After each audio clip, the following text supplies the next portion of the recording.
華麗好多。我哋唔係華麗，係咪好專業咧？你睇下，今日咧我哋咧就係拍攝呢個華麗人生呢個我都未改到個名，唔知乜嘢，但係叫咩好啊？即係一個我哋係啦，我哋咧就嚟緊拍，即係我要拍攝一個特輯啊，係啦，就咧將我哋華麗啲朋友仔咧，佢哋嗰啲好有即係好值得咧去我哋俾我哋一齊去學習啦嘅一啲嘅人生嘅奮鬥史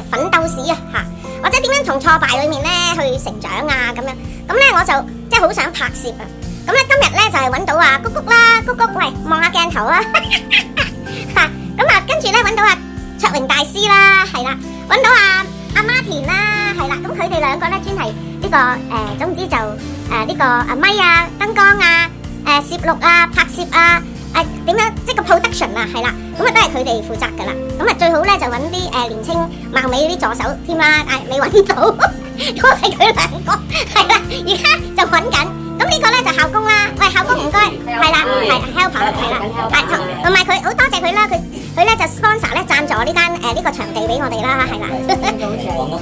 你話。咁啊，另外仲有一個咧專業人士啦，係啦 ，Johnny Sir 啦，咁佢就係我哋咧呢個特輯嘅第一集嘅主人翁啦，係啦，咁咧佢你知佢有